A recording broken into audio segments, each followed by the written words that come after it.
Welcome, dear listener. Tonight we will travel to Mesopotamia, to the time of the Sumerians. We're gliding into ancient Sumer, where reed boats hush the water and clay tablets keep the city's quiet promises. Under amber lamplight we'll follow bread, beer and brick lanes, meet the tiny theatre of cylinder seals, and listen as stars teach time. If this cosy story helps you drift off, please subscribe, tap like, and leave a gentle comment. Your support keeps the journey continues. Dim the lights, exhale, and drift with us along the river's long ribbon towards sleep, and the first cities that learned how to remember. Before city skylines blink with LEDs, we stand where the night learns to reflect. Two patient rivers folding the moon into long ribbons.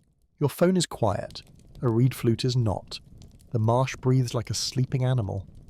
Water ticks against a boat's prow in small companionable sounds, and the air carries the green, papery scent of reeds.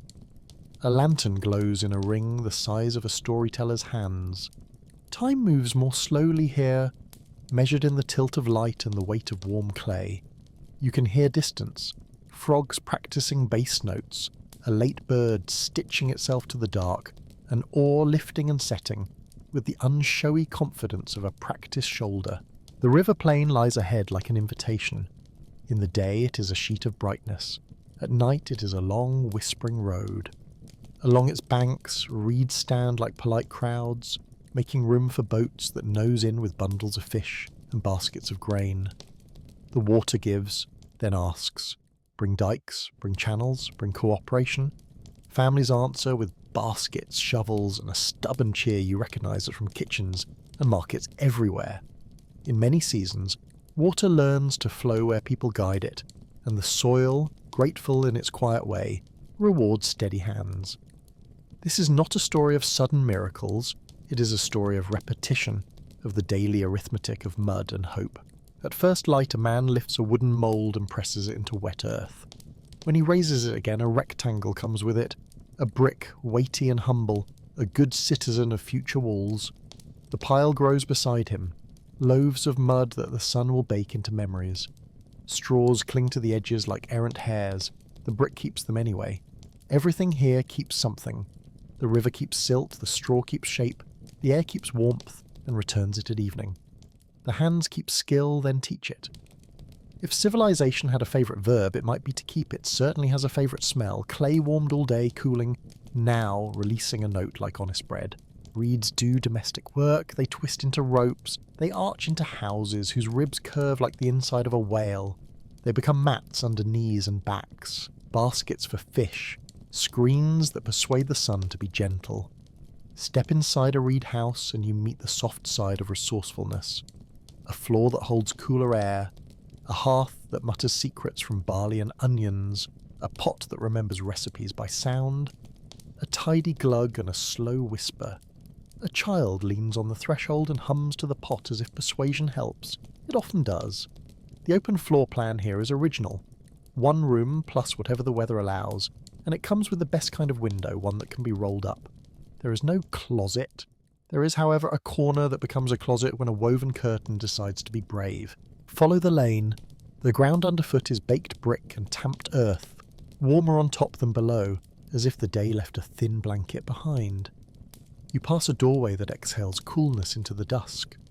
A courtyard hides inside, square and self-possessed. On a shelf near the wall, whitewashed and chipped in useful places, a lamp waits, a small dish with a wick like a tidy tail. When it is lit, the flame lifts as if remembering a song. The light is patient and amber, the friend who never interrupts. It makes a circle where food tastes better and words land softly. If the city has a beating heart, it is 100 circles of lamplight, each the right size to gather a story in a bowl. Uruk rises at the edge of this scene like a promise made of clay. Whitewashed walls gleam even now, reflecting star silver into the lanes. In some accounts, Uruk grows large and lively, a network of neighbourhoods stitched by canals and busy feet. Tonight it is simply home, a city whose grandeur lowers its voice after sundown. A dog chooses a threshold and is welcomed as a reviewer of crumbs. A bracelet whispers against a clay cup, a thin music as someone lifts it in the half-light. A jar, porous clay, thick with kindness, sweats beadlets of cool onto its belly. It is a small lesson in patient engineering. A woman tests bread with the pad of her thumb and knows the oven's opinion of her efforts. Approval. The loaf will be ready after this breath, then another. Counting lives here first as touch. A hand passes across a pile of grain and understands the difference between enough and nearly. Small tokens shaped like jars and sheep sit in a bowl the colour of old honey. They are bean-sized promises, a pocketable oath. A neighbour comes with a question. Were 4 sheep promised, or 5? The clay remembers if you ask it the right way.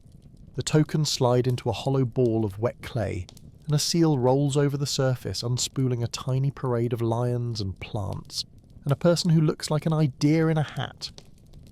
When the ball hardens, the promise hardens with it. Later, someone will open the envelope and press each token into a tablet, wedges appearing where fingerprints used to be. It's paperwork, yes, but paperwork with theatre. The seal rolls like a drum roll, the tablet receives like a stage, and the audience, neighbours and cousins, and a curious dog, approves. The first save button, as it turns out, is the sun, sometimes a hearth if you're fancy. Move past the doorway, and night becomes friendly again. The lanes carry voices the way a reed carries wind, with only a little complaint. A scribe walks by with a stylus tucked behind the ear, as if ideas are always trying to escape and must be tempted back with a wedge-shaped snack. The stylus is cut from reed, its tip trimmed to a shape that makes edges happen. The word for the writing, wedge writing, will not arrive yet, not by that name, but the gesture is already ancient. Tip, press, lift, tip, press, lift. If you watch long enough, you can feel a pattern thicken into a habit. And habits, as the city knows, are how a wall becomes a street becomes a quarter becomes an address where a lamp knows your name. By the quay, boats ease in with the confidence of regulars. Reed bundles creak, jars thump, and the water's quiet applause resumes. Seals are checked with nods that are almost bows. Fish argue briefly in silver. Then they agree to become supper. Dates, the colour of late afternoon sun, pour into baskets with a sound that makes hands itch for a second handful.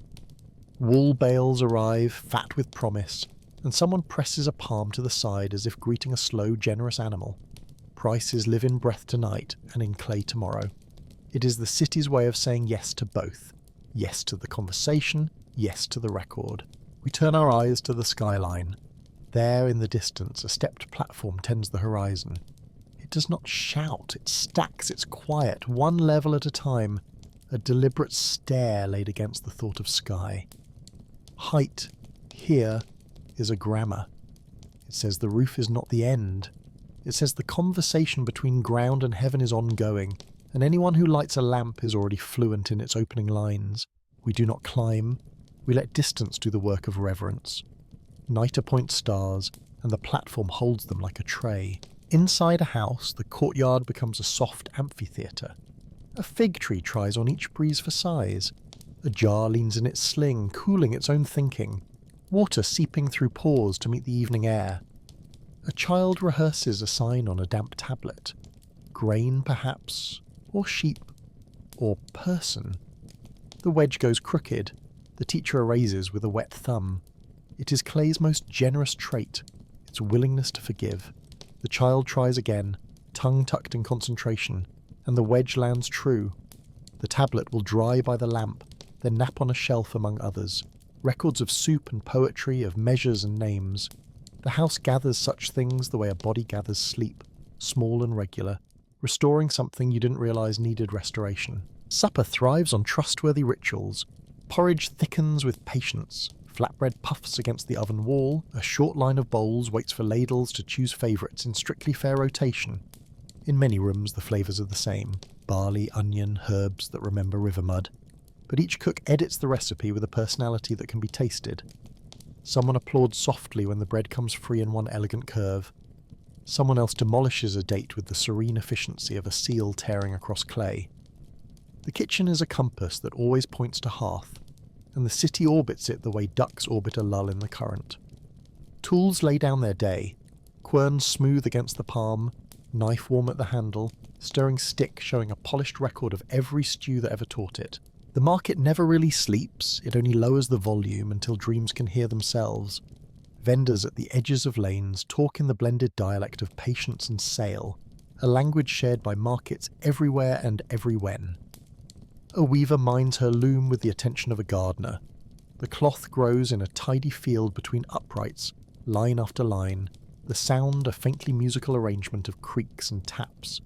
The spindle purrs in someone's lap. It never needs charging, it only asks for a lap. Threads confess their knots and then agree to behave. A piece of dyed wool, warm as a thumb, slides into a basket and decides to become a sleeve when the weather remembers to be kind. Across the lane, a carpenter's door decides, after tinkering, to open politely. A latch clicks, pleased with itself. A bronze worker feeds a small fire with air, a bellows sighing like a sleepy accordion. Sparks think briefly about the stars and then reconsider, falling back into the circle that made them. In this quarter, craft is rehearsal until it becomes song. Not everyone is fluent. Practice carries its own music, the measure of effort quietly counting into competence. Law does its work without drama. Two neighbours meet under a shaded lintel to discuss a boundary line that has learned to wander in wet months. A scribe perches on a low stool, stylus ready. Words offer suggestions, wedges record decisions. The tablet is small enough to pocket and large enough to soothe. Tomorrow will remember what tonight agrees, and quarrel will fade into the unremarkable satisfaction of people who like sleeping near one another. If law had a costume, it would be sensible shoes. The city, as large as rumour and as local as soup, calls and replies across itself. From the temple forecourt, gently, nothing sudden, music strings a few notes across the warm air, a lyre under practised hands. Offerings wait on a long table. Loaves, dates, a small dish of oil, each arranged with the calm of people who know that gestures, repeated, become meaning. Festivals put the year into a shape you can dance. Ordinary evenings put the day into a shape you can sleep. Both matter. Both are counted quietly by lamps. If you walk to the edge of the fields, canals show their neat shoulders. Water slips where gates invite it. A well-behaved guest who nevertheless keeps its personality. Bundles of straw keep the clay honest. A shovel goes in, comes out wearing a bracelet of mud. The moon leans into the water and tries on versions of itself. Broken, mended, broken again. A heron lifts, sky folded into wings, and leaves with the kind of grace that makes even the reeds pause to note technique. We come back to the river as the night settles deeper into its pillow. The boatman knows the channels where reeds don't complain, the paths where hidden sandbars pretend to be friends. He uses the pole the way a poet uses breath. Push, glide, pause. He speaks to the water in the dialect of depth and patience, small syllables you feel in your knees rather than hear. The bow slides past the same bank we saw earlier. The footprints pressed into silt are rounder now, edges softened, as if the night has already started its gentle work of forgetting. A lantern travels across the rammed earth wall of a house and makes a window seem like a brief moon. Somewhere a tablet dries with an audible patience, tiny crackles, the world's smallest applause. The marsh is good at lullabies. Reeds keep their tiny paper secrets, trading them softly with the breeze. Frogs negotiate silence that suits all parties. Air cools to the exact temperature of relief. The city is behind you but not gone. Its lamplight fits easily in memory. A pocket-sized circle you can unfold whenever sleep wants a story first. You have met tools and textures, the crisp edge of a fired brick, the slow kindness of a water jar, the reed boat's clever bones, and you have walked streets that learn to carry people the way canals learn to carry water. You know now that hands teach clay to keep, that clay teaches memory to stay, that memory teaches a city to speak in breath-length phrases. Before you close your eyes, listen to the river again. It folds starlight into its length and lays the night out like cloth on a low bench. Somewhere far down a lane, a lamp is pinched closed. Somewhere else, a pot says tomorrow in one last bubble. The wind drifts through reeds and touches your ear like a friendly confidant. This is where the old city begins and ends, where the world rehearses patience one ripple at a time. The river's long ribbon keeps its counsel and lets you drift, and if you need a thought to carry into sleep, take this one.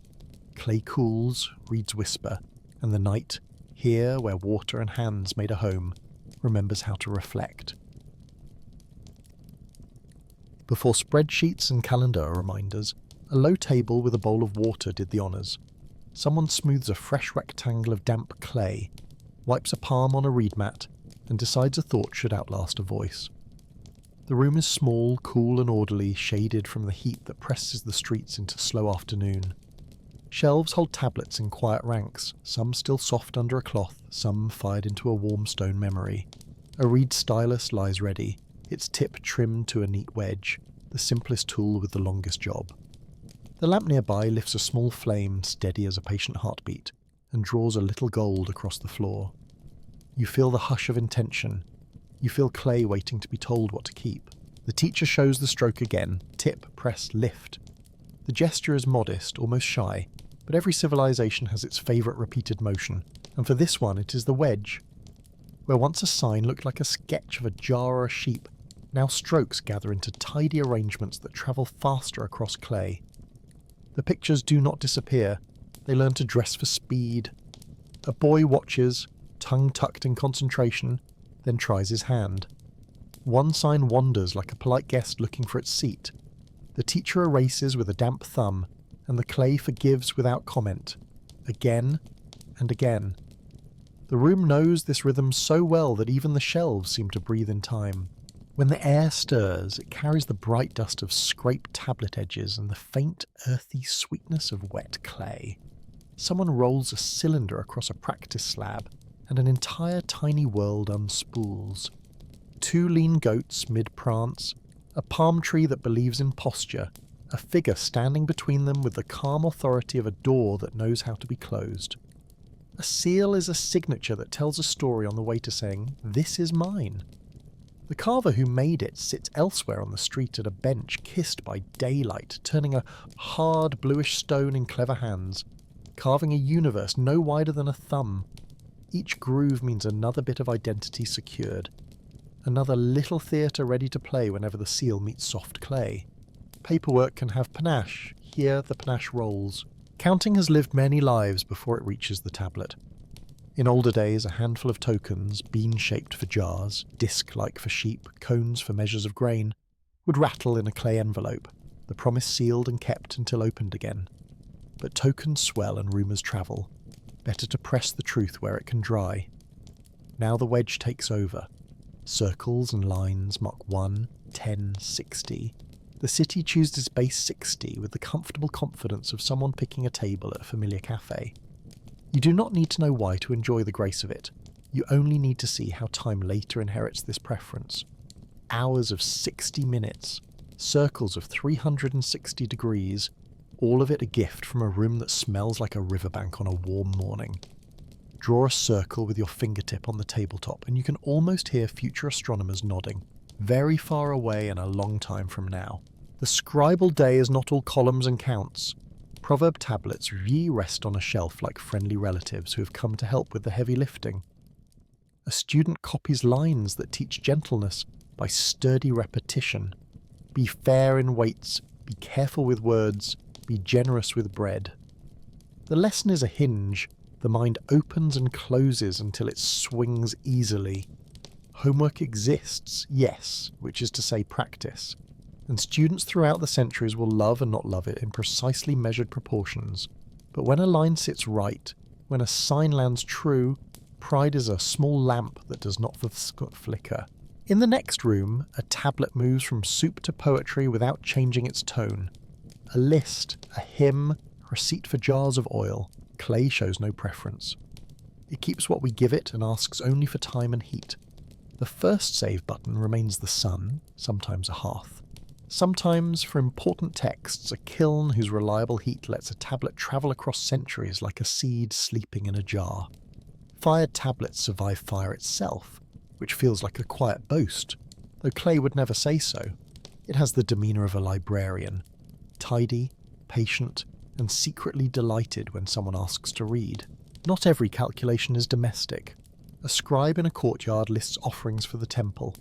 Grain measures entered by the scoop and by the jar, loaves counted by tray, sweet beer by the jar with a new seal, still smelling faintly of warm clay and a good day's labour. Cylinder seals roll across damp surfaces in delicate parades. This is mathematics with the texture of linen and the perfume of crushed dates. It does not shout, it reconciles. There is an ethical pleasure in balanced accounts, the same gentle satisfaction you feel when a room is swept and a mat is straight. Order does not boast either, it simply leaves more room for breath. Evening climbs the wall as the sun lowers its shoulders. In the cool, the teacher sets out a special tablet and calls for quiet. The room knows what a story looks like before it starts. The lamp adjusted, the door curtain drawn back an inch to invite night air, the stylus sharpened with the care reserved for favourite knives and useful proverbs. A fragment is read, a hymn rising like warm air up temple steps, or a tale where a king learns friendship the hard and human way. Words settle over the students like cloth. When laughter comes, it is soft and collective. When silence lands, it has weight. You can feel how stories practice remembering people too, so that the day's arithmetic has a companionable echo. Later, under a sky that has always acted like a kindly clerk, someone climbs to a low wall and sits with a tablet, a straight edge, and a sense of wonder that has learned to be methodical. The sky's old patience uncurls in regular ways. Stars attend their appointments. A planet defies expectation, strolling backward for a few nights like a dignified elder who has dropped a coin and is too proud to say so. The scribe notes it in firm strokes and looks up again to be sure. Calendars begin by listening. Predictions begin with modesty. This star near that wall, someone says, by the time the barley heads are heavy. The year leans into shape. Festivals borrow these rhythms and return them with music, bread, and with the kind of laughter that remembers to be reverent. It matters that the city's math and the city's sky speak the same language. The line that divides a field, the angle that stands in a doorway, the hour when shadows fit a street just so, all of it leans on a grammar of 60 that will turn out to travel more easily than traders know. A rope measure crosses a plot. It's not steady as the pulse in a wrist. A diagram is scratched in the dust and then repeated on clay so it can attend the meeting even when the wind forgets itself. Later, the tablet will sit on a shelf near proverbs and receipts, and the room will seem to contain the entire city, which in a way it does. Somewhere else, a seal cutter touches his stone and decides the tiny bull needs a slightly more confident shoulder. He works with a bow drill that sings a thin, purposeful tune, a tone you might not hear outside this bench and this hour. The bow passes and passes, the string pinches black powder into the groove, the bull earns its posture. If identity is a theatre, then this is costume and lighting in miniature. The craft is not quick, which is why the result is so faithful. When the seal rolls, the city believes what it sees. Night deepens. A student yawns behind a hand and is not scolded. The lamp is fed, the wick trimmed with a little twist that sends a brighter oval across the table where a tablet waits. The teacher drafts a final line for the day. A total, a name, a small cartouche of a seal. The tablet receives it, grateful and calm. You can sense the heat it will meet tomorrow, the sun or a hearth, waiting like a friend at a corner, ready to walk it safely into morning. The street outside returns to its evening temper. A reed straw clinks against a jar's rim as someone checks the brew. A child rehearses today's signs in the dust with a stick that keeps choosing to be a stylus. Overhead, constellations perform the longest-running play on record without ever getting bored. In this city, nothing important is in a hurry. Ideas accrete, habits thicken, and the wedge learns to speak sentences. The rooms that introduce children to marks will, a few years from now, welcome them back as apprentices who can already hear the rhythm in the air. Tip, press, lift, tip, press, lift. If you listen long enough, the cadence seems like breathing. You walk once more through the tablet room with its tidy shelves and its agreeable smell of damp, earth and oil. A proverb tablet looks up from its neat lines and offers a final kindness. Work done well becomes rest that is deserved. The students stack their tools, stylus, straight edge, seal, then wash their hands, streaks of clay flowing off like the day itself. The water bowl is emptied into the courtyard dust where it becomes dark, softened ground, a small night-coloured patch that will be gone by morning. Everything returns to its place, the lamp to its niche, the tablets to their slotted beds, the the stylus to the ledge where tomorrow it will pretend to be surprised when it is wanted. Outside, the sky has arranged its important dots, and the city is ready to be counted by cricket and by whisper. A seal is rolled one last time, just for the pleasure of watching its tiny world arrive whole and certain across the clay. The pattern is a promise that cannot wander. The tablet is set near the lamp to dry, and the flame writes its own delicate line across the floor, a movable script in light. If you lean close, you might hear a quiet crackle from the cooling clay, the smallest applause. The night has taken the shape of attention, and attention has left a record. You could say that writing begins as a list that learned to sing. You could say that numbers are the city's lullaby, dividing the hours into portions that fit the hand. You could say that sky watching is simply listening with your head tilted up. All are true enough for an evening like this. What matters here, in the gentled hour after work and before sleep, is that memory has an address, and its door is made of clay. The lamp breathes, the stylus rests, and the room keeps its promise without either pride or fuss. Tomorrow will be busy, and the wedges will need to travel quickly. For now, the tablet cools and the night obliges. It keeps what is needed, and lets the rest drift toward the pleasant country of dreams. In the morning, the shelf will hold one more square of kept time, and clay, as always, will keep what it can. Before high streets and takeaway menus, breakfast begins with the honest negotiations of dough and heat. The quay wakes first. Night lifts like a curtain, and boats nose toward the landing with the confidence of regulars. Reed bundles creak, jars thump softly. The river gives a last drowsy applause against hulls. A man kneels to check a clay ceiling on a jar. He runs a thumb over the rolled pattern, a tiny procession of goats and palms, then nods. A woman rinses fish in a shallow basket, silver flashing in quick, clean syllables of light. A child, not quite awake, hugs a coil of rope as if it were a friendly serpent and blinks at the first sun on the water. The air is cool enough to feel generous. It carries date sweetness from one stall, river breath from another, and the grassy paper scent of reeds from everywhere at once. You walk with the crowd as the city remembers its shape. Brick lanes warm from below, as if the earth has kept a late-night ember for you. A dog trots at a dignified pace with nothing in particular to supervise and supervises everything. Doorways open to small courtyards where the day takes a breath before it begins to speak. In one, a woman leans over a quernstone and sets the rhythm for morning. Scrape, turn, scrape, turn. The stone is smooth where 1,000 breakfasts have leaned into it. Slick and cool, a practical moon you can touch. Grain becomes a meal with quiet stubbornness. A clay oven holds on to last night's heat and offers it back without complaint. A hand tests dough and decides it is patient. The bread will puff when it is ready to confess steam. This kitchen is a compass, and the hearth is north.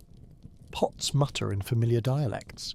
A barley porridge rehearses little bubbles and grows thoughtful. A stew of onions trades compliments with a pinch of green, the garden sent up before sunrise. A woven strainer rests like a sleepy crown on the rim of a jar. Ladles line up as if auditioning for a spoon chorus. A slow stream of people wanders in and out through the doorway. Cousins, neighbours, anyone who smells the right smell and remembers an errand here. Someone brings in news that the price of dates will be higher tomorrow, which is how the economy says festival soon without any trumpets. Someone else argues that the oven prefers smaller loaves today. The oven, of course, has no opinion. It simply receives and gives, like a good host. Across the lane, Wool remembers it once lived on the hillside. A pair of hands, nimble and unhurried, pulls it into order with carders that whisper, brush and brush until clouds become rose. A spindle whirls and hums, happy on its string, converting fluff into the promise twist by twist. You could watch it for hours. Time loves spirals. The spinner's foot taps the same modest beat the quern sets, and the room learns to move to it. The yarn climbs a skein maker's arms, passes to a loom where threads stretch like patient harp strings. The first shed opens, the shuttle flicks through. Cloth grows in a long, quiet meadow. The warp holds the town's calendar lines. The weft sweeps across with today's errands. A loom weight, cool and chalky in the palm, keeps its dignified silence while doing the essential thing, faithfully becoming gravity. The cloth will be soft enough to wear, tough enough to trade. It will marry a new tunic to the name of the household that wove it, a handshake in wool. A passerby slows to admire a strip of blue dye as shy as morning. The spinner smiles and says the colour is temperamental, like a cat that approves of only 3 laps in the world. The spindle, by the way, never needs charging, it only asks for a lap. Closer to the canal, the city's wet chemistry warms to life. A brewer checks the mash with a reed straw and a practiced sip. The kind of exact tasting that doesn't need numbers because it has good memory and better eyebrows. Malted barley slouches in a jar that has known many such days. A woven cap floats just under the surface to keep solids well behaved. The liquid has turned a thoughtful shade that means happiness later. The air near the jars has the gentle perfume of sweet grain and persuasion. Beer is bread's cheerful cousin, raised the other way around, lifted by water and thyme rather than fire and yeast. A helper reads a seal on a delivery jar, not because anyone is suspicious, but because the bureaucracy of pleasure is as careful as any temple inventory. Joy arrives honestly, leaves politely. Toward mid-morning you pass a gate where the city opens into itself. A forecourt where a temple keeps chores and ceremonies in the same careful drawer. The space is stone and shade and the regular comfort of steps worn even by good shoes. Offerings line a low table like a row of sunrise. Small loaves, delicate as thoughts. Dates. A burnished brown that seems to warm the air. A shallow dish of oil that catches the lamp's flame and borrows it like jewellery. Attendants move the way water works, continuous without hurry, finding the right level every time. The year lives here as a series, curated by attention. A song now, a procession later, a string of tasks that, when arranged just so, become meaning. The lyre player rehearses a few notes in the corner, not so much music as permission for the day to proceed. Down a narrower lane, craft becomes conversation. A carpenter rehearses the hinge on a door that wishes to be polite. He tries the latch. It argues. He negotiates with a plain tool and a spray of wood shavings. The latch, convinced at last, clicks with the pleased little sound of a wise compromise. A bronze worker pumps a bellows until the hearth remembers it is a small star. Tongs hold a rod at the glowing point where stubborn metal relaxes, and the shape you need agrees to exist. Sparks rise and consider joining the sky, then think better of it and settle back into a shower of sensible choices. A shell-inlay worker cups a thin slice of pale sea in her hand, tests it in a carved niche on a wooden box and nods. The city gathers the far off into its lap, shell that carries coast in its shine, timber that hums of mountain winter, bitumen with the warm basement smell of other places. Trade is practical poetry, each item a metaphor that can hold soup. Records walk beside all of this like a kindly clerk. Under a shaded lintel, 2 neighbours and a scribe attend to a boundary that has learned to wander during the wet months. The scribe sets a tablet on a lapboard, steadies it with the heel of one hand, and trims the stylus with the other. Edges arrive in orderly strides, here, there, thus. They do not aim for beauty and achieve it anyway. The beauty of the exact, the well-agreed, the line between yours and mine that lets both of us sleep. The tablet is small enough to tuck into a belt, large enough to calm 2 households. Law in this mood wears a sensible shoes and carries a lamp, not a sword. By late morning, the market has found its voice. It's not loud, it is layered. Vendors sing arithmetic like easy songs. A cloth seller calls out measures with a handspan and a grin. A potter taps a bowl to demonstrate the good, honest sound of it. A note right in the middle where soup lives. Date sellers jockey with kindness, pressing one into your palm so your mouth can remember better than your head. The smell is a quilt. Bread from the ovens tucked into one corner, crushed herbs in another. Oil with its slightly green promise stitched all through. You could find your house by scent if you had to. A scribe at a low table tallies oil in small jars. A roll of ceiling sits beside the tablet, tiny domes pressed off old stoppers, each with its rolled story. As names and numbers line up, the scribe's face displays the particular happiness of balanced accounts. It's the same happiness you see when someone smooths a mat and steps back to admire a straight edge, or when a cook wipes the rim of a bowl clean before serving. Order is a soft virtue here. Gentle, persistent, quietly pleased with itself. The sun climbs. and the lanes throw longer strips of shade. Courtyards learn to be pleasant classrooms of stillness. In one, a shade cloth spreads from wall to wall and turns the light into a soft, woven thing. A child naps on a mat with an arm flung out like a discarded question. A jug of water hangs in a sling near a plant.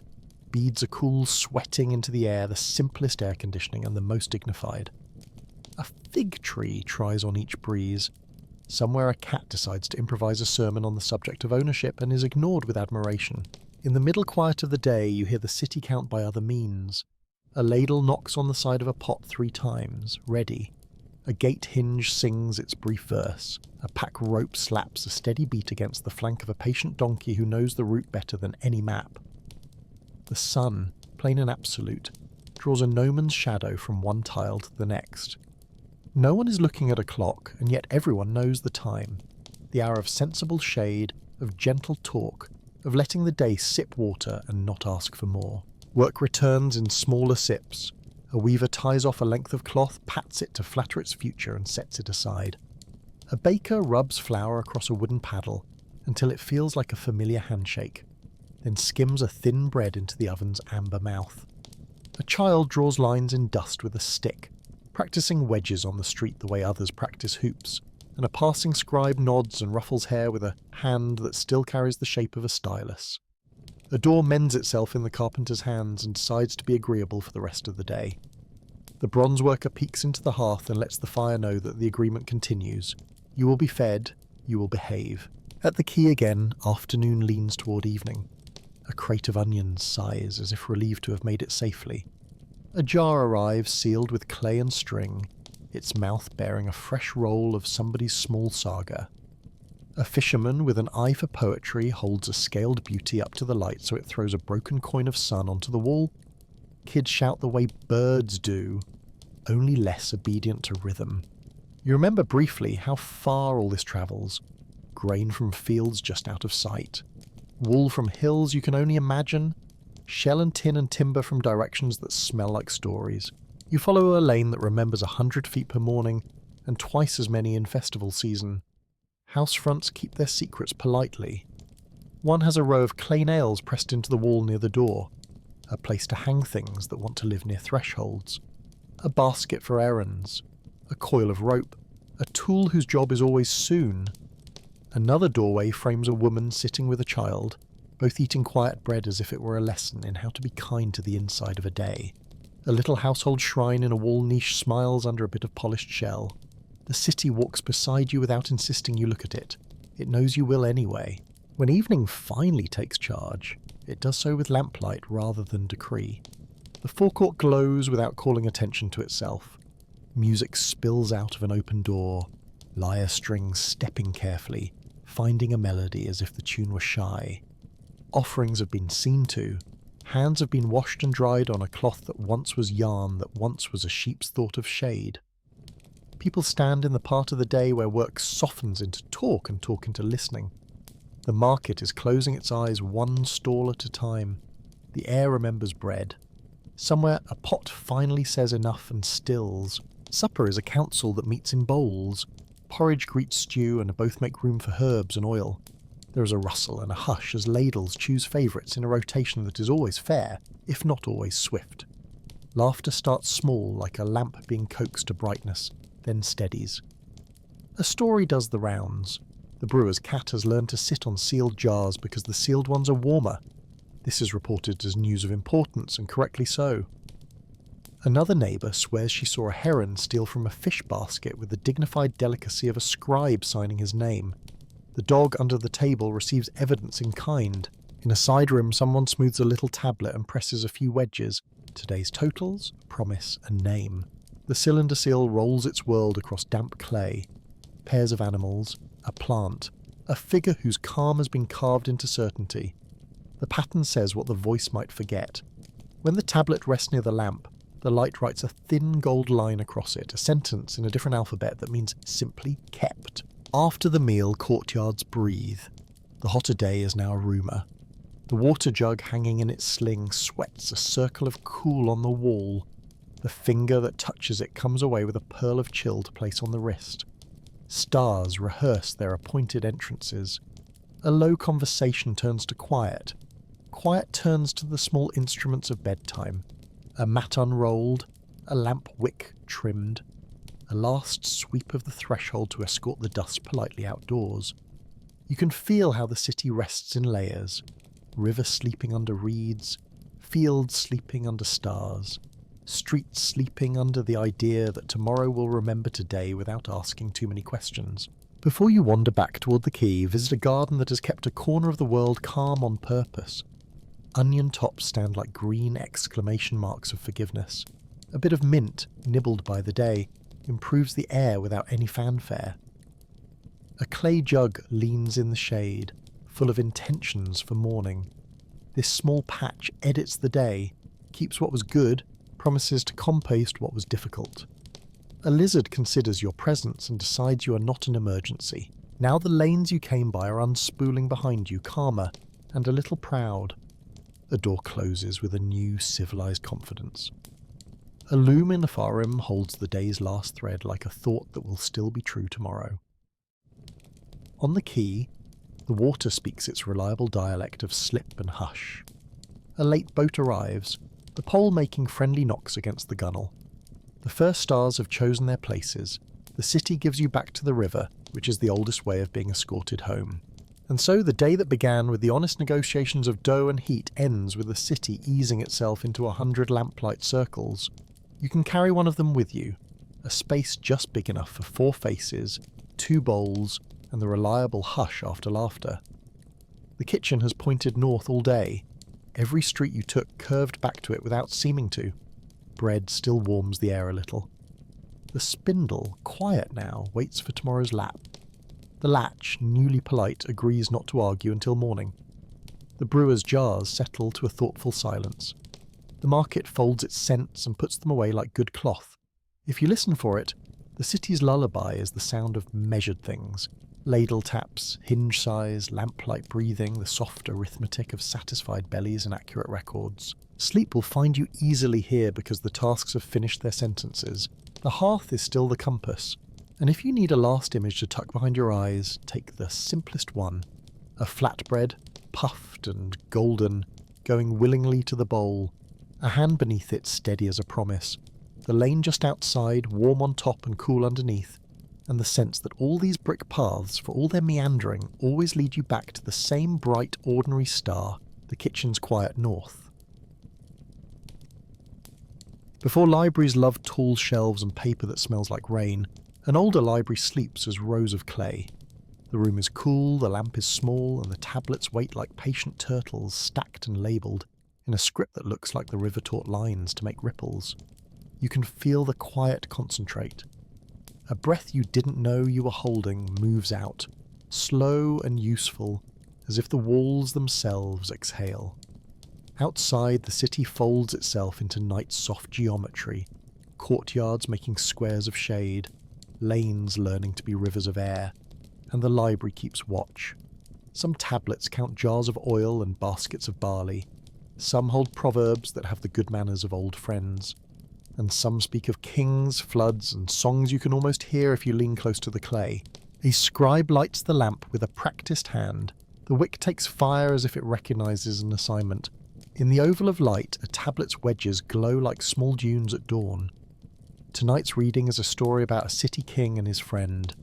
The king loves his own strength, the friend loves the king enough to advise him. They walk roads named by trees and wind, and the tale insists, gently, steadily, that courage is best when braided with care. The king meets cedar country, where the air learns a new temperature and breath smells of resin.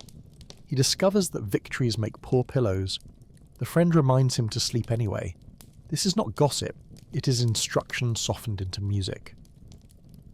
If you listen for it, the rhythm of the wedges has a march and a lullaby, both.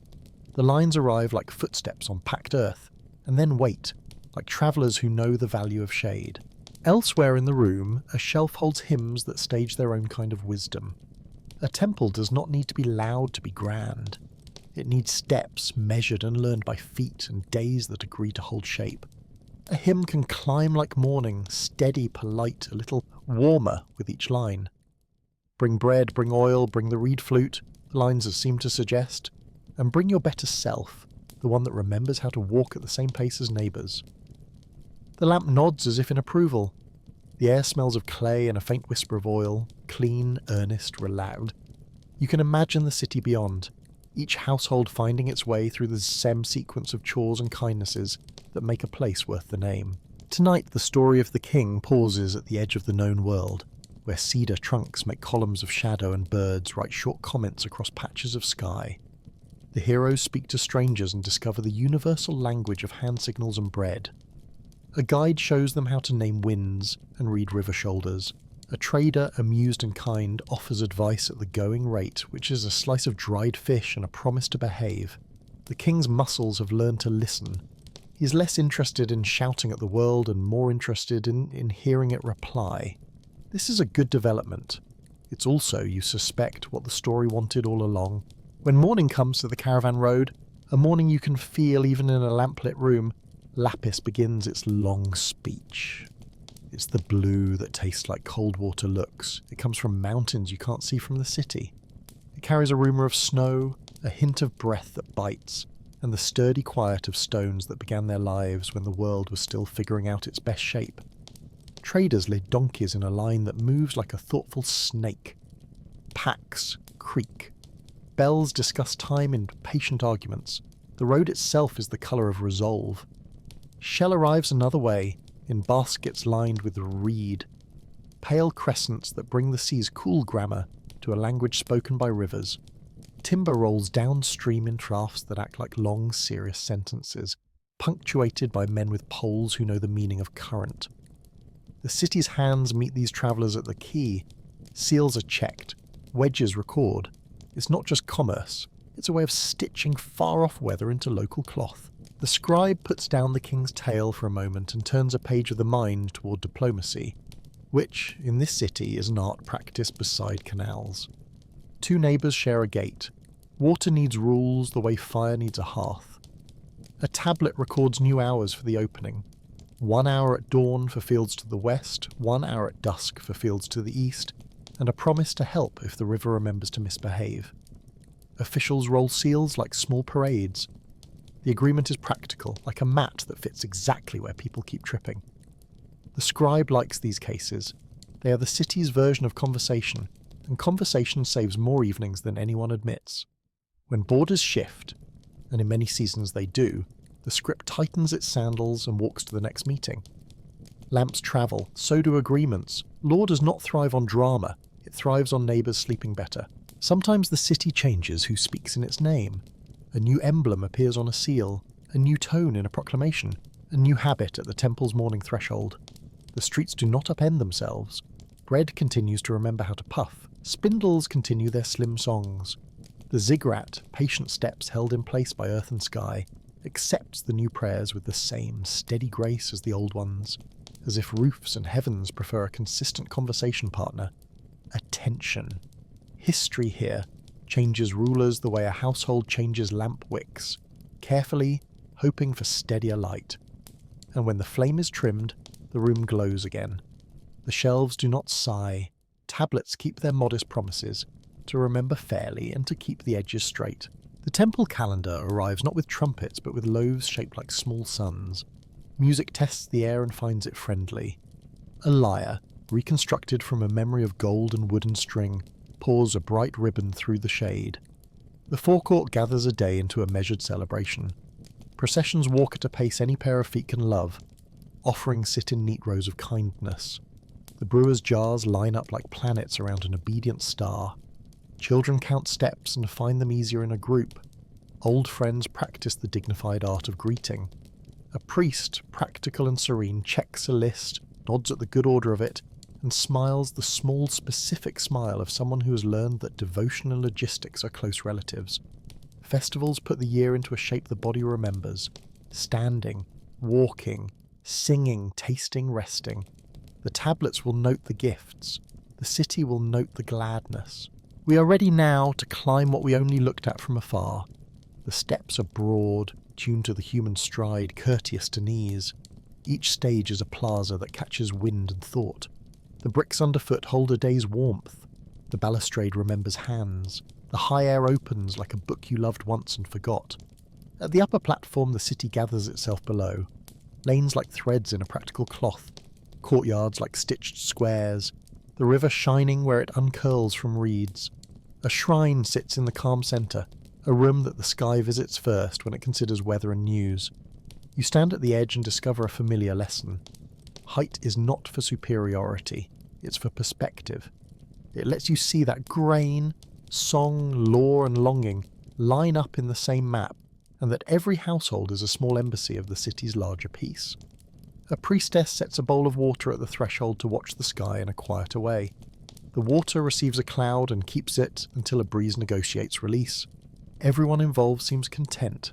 Up here, sky-watching is the most polite kind of insistence. The heavens have written in tidy lines for as long as anyone can remember, and the city learned to read without hurrying. Someone marks a star's position with a string stretched tight between notches. Someone else records the hour in the grammar of 60, a number system that behaves generously when you divide a day into useful pieces. The elegance of these calculations doesn't need to be announced. It shows up as bread baked at the right time, canals opened at the right hour, ceremonies held when stories shine brightest in the night air. Later, other places will praise the convenience of minutes and degrees. Tonight the city nods as if all that future gratitude were simply good manners arriving on time. The story of the king returns to the lamplight. The friend has taught him laughter that doesn't sound like triumph but like relief. The king has learned what any city needs its leaders to learn. That standing beside people outlasts standing above them.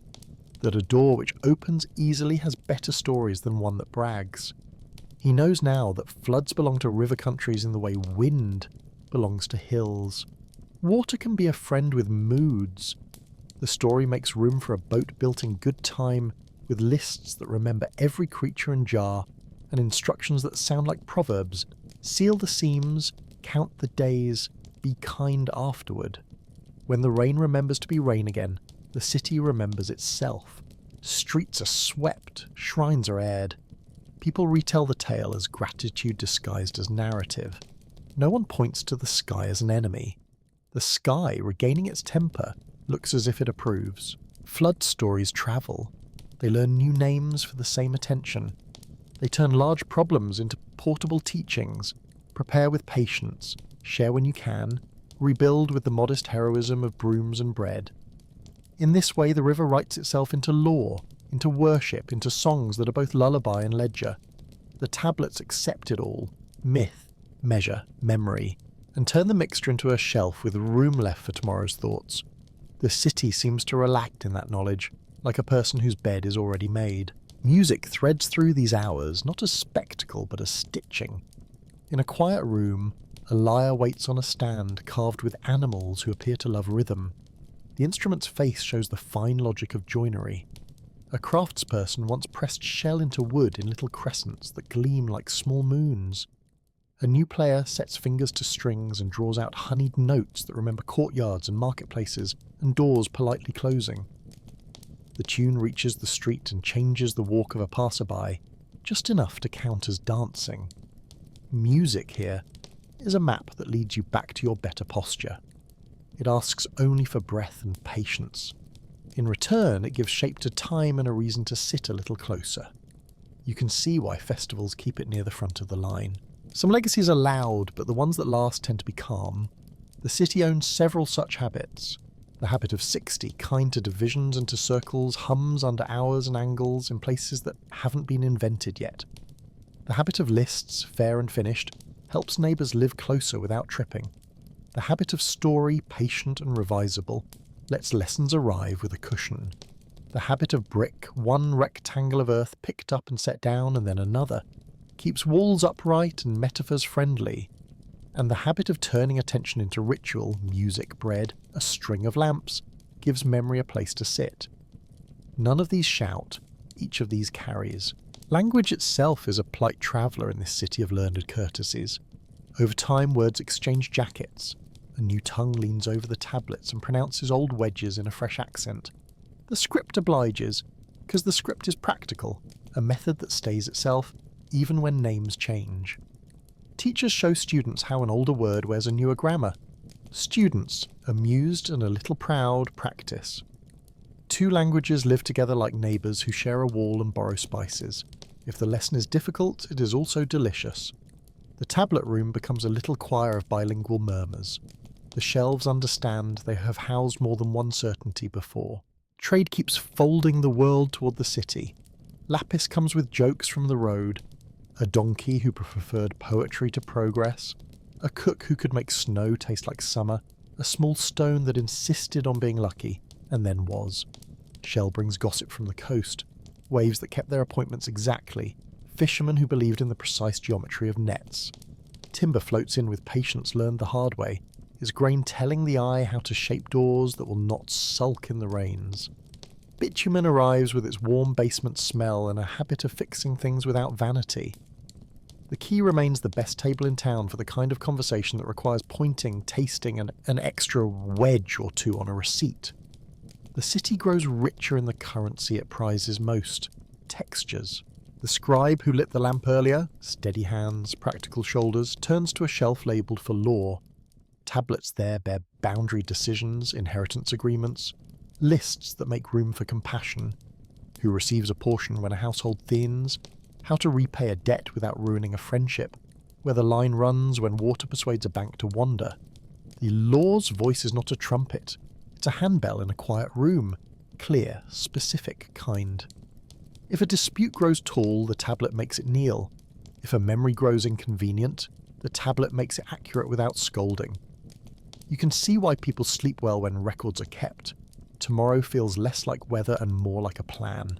In another corner, a shelf keeps music's letters, notations that are more suggestion than command. A student tests a mode that lived at the temple door at dawn. The notes fit the hour like a key. A neighbour hums the same tune without knowing it has a name. Music slips between rooms the way a good rumour does, improving as it travels and refusing to offend. On some nights the city feels as if it has always been here. On others, change hums faintly in the clay.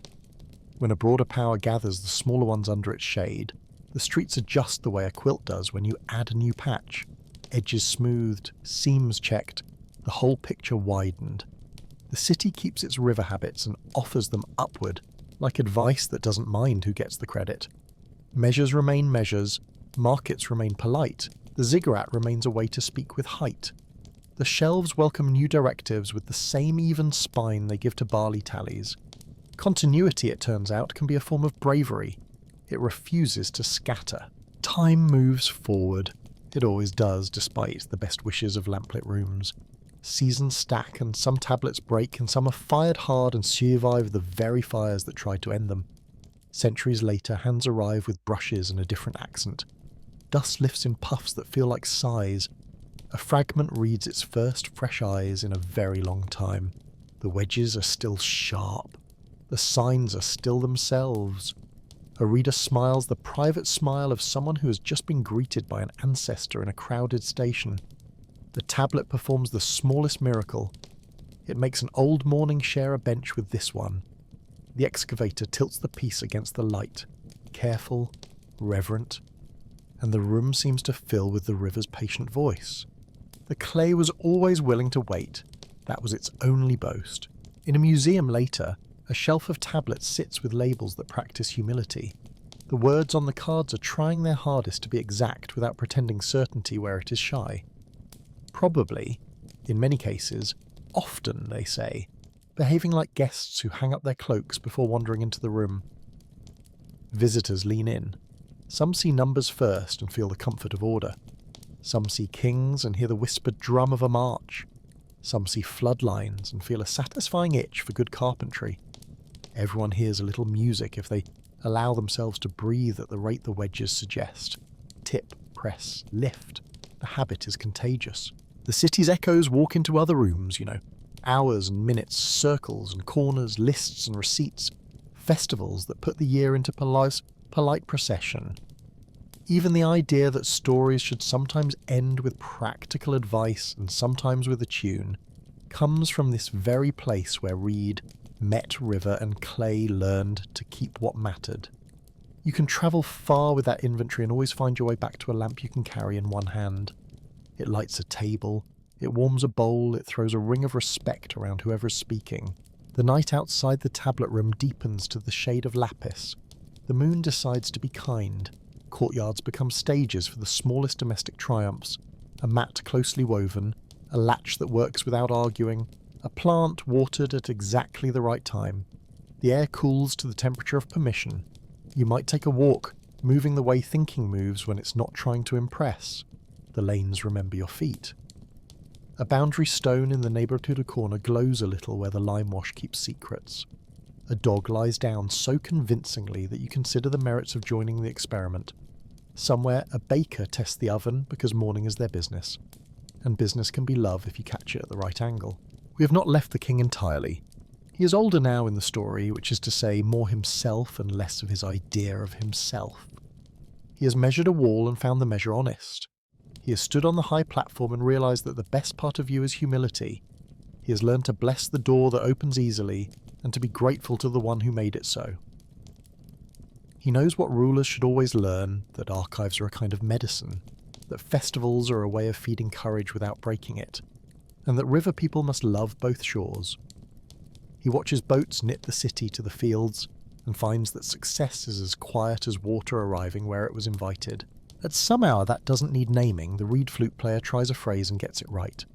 It steps across the lane, travels over a wall and lands on your shoulder as lightly as a moth. The instrument is a length of plant that used to be a house wall or a boat's rib or shade in summer. Tonight it is a path for breath. You stand a little taller without meaning to. The moon approves from a respectable distance. The tune slides into the memory of festivals without asking permission, which is the very essence of tradition. Courtesy disguised as momentum. When dawn approaches, the sky practices its first colour on the river. The water obliges, offering up a silvery rehearsal of day. The boatman unties a knot that knows his name and steps into a craft with the posture of someone who has always trusted boats with essential news. He leans on the pole. The boat answers. Reeds discuss privacy and then decide they prefer to watch. You ride out with him a short way because this is how the story wants to keep moving. The city gathers behind you, not leaving, simply resting where it belongs. The bank where footprints pressed their own small history is softer now. The night remembered to smooth its pages. A heron lifts, elegant as a proverb. The boat's wake writes its own brief paragraph and then edits itself back into calm. If literature had a favourite punctuation, the river would vote for the long considerate dash.